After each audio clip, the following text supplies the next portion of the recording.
1670, Charles II. 1670, Charles II granted the Company of Adventurers trading into Hudson's Bay, otherwise known as the Hudson's Bay Company. This charter giving the company an absolute trade monopoly over one. But these are our stories. Hello, my name is Nihao Esquao. I am a First Nations woman living in what you call Northern Alberta. I belong to the Cree people. We are nomadic people and live off the land. We move our camps to follow the food. I lived during the time of the Canadian fur trade. My nation was one of the first to start trading with the Munyao, or white man. Those encounters would change the Indigenous people's world forever.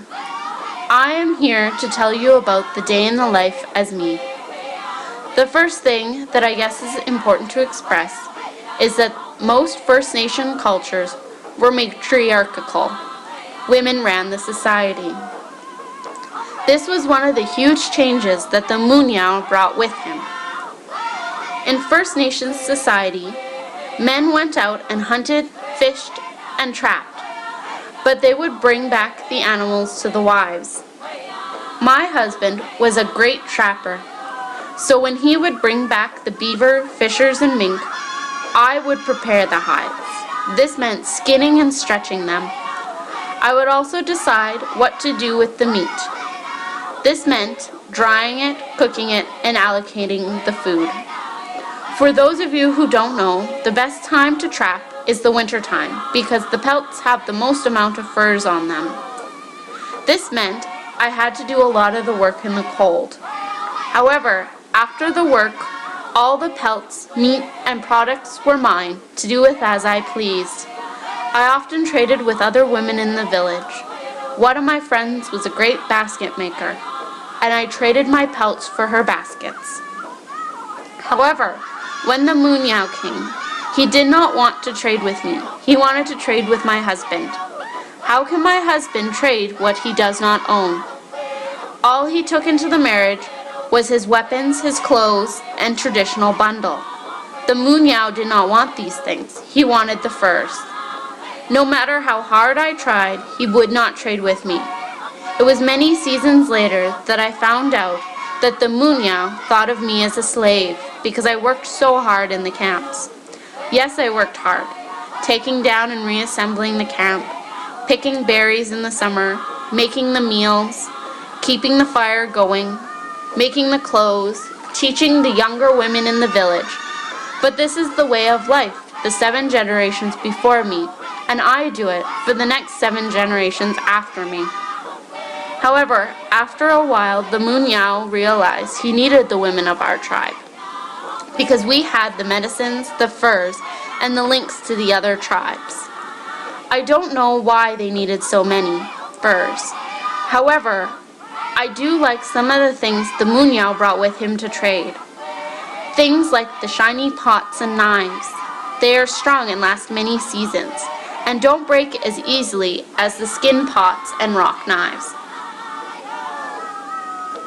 And this is my story. When I was born, my relatives named me Wapishke Miquan. In Cree, this means white feather. My father was a trapper and trader from Montreal, and my mother comes from a Cree tribe on the plains. This makes me Metis. My father called me Louise and taught me to speak French, but I was very young still when he took my older brother with him back to Montreal. My brother was going to a school to learn business, and I was left with my mother to be raised in the Cree way. Growing up, I always felt like I existed between 2 worlds. Many white men were arriving to trade and work in the nearby Beaver Hills House, also known as Fort Edmonton. Being a Métis woman, my language skills in both French and Cree were a much sought-after talent. Not only could I communicate with my nomadic relatives, but also deal with the traders. One of my friends, who also had a white father like me, was helping the traders from time to time. She was gone for a few months and came back with exciting stories after she went with a company of canoes as a steersman and guide. Last summer, I met a man named Henry McDougall. He came from Scotland to work with the company at Beaver Hills House. We were matched up, and I became his country wife. He was 30 years old, and I was 16. The country wives were women of Metis or First Nation descent who married white men of the trading companies. My mother was a country wife, and like many others, her husband returned to the east after his contract with the company was complete. Although I was known as Wapishke Miquan by my family, Henry calls me by the name my father had used, Louise. I was brought into the fort to live with my husband. Although I had worked with white traders before as a translator, my world is completely different as a resident of the fort. On the day I arrived, the other women bathed and scrubbed my skin raw, cut off my long hair, and gave me new clothing as a sort of ritual to shed away my old life. I no longer move with my family as the seasons change, but stay in one spot and take care of the men. I spend a lot of time making and repairing sturdy clothes, cooking and preserving food, cleaning the living quarters, and looking after some of the small children that were born here to the other country wives. I am now expecting my first child this autumn, and I am uncertain of his future. Will I teach him the language of my mother, or will he be completely taken by this white world of the trading companies? Hello, my name is Nehil Awasis. This means Cree child in my mother and father's language. Mother in Cree is Namama, and father in Cree is Napapa. This is what I call them.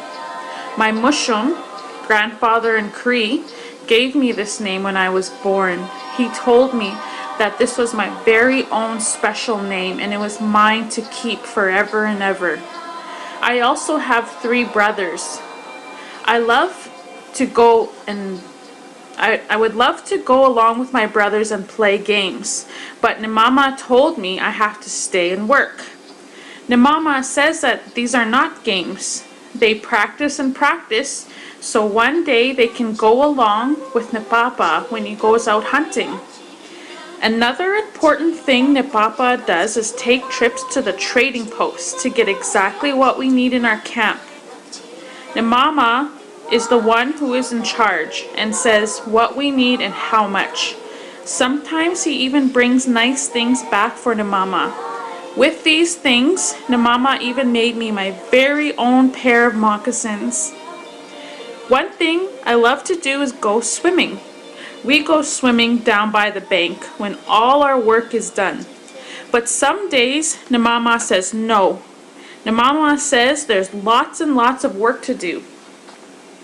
I try my best to help her collect wood, clean up our camp, and help her cook. My favorite thing to do is collect wood, because I could go out on a little adventure. I pretend I'm one of the explorers that I hear everyone talk about in our village. Looking for a new land, looking for a new adventure. Some days my mother is sad though. I don't know why. I love her and I don't want her to be sad. We used to go as a family to the trading post. Namama and Napapa used to talk with the Monyao at the post. But now we're not allowed to go at all. The only person who goes now is Napapa. When all my work is done, Namama tells me I can go and sit with Mushum. Mushum tells me the greatest stories ever. I love all of his stories. He tells me when I grow up, I can retell our stories too. Some of the other children are restless at story time, but not me. Namama tells me if I do not listen at story time, then I'll have to come back and help her at the camp, which I do not want to do. And those were our stories.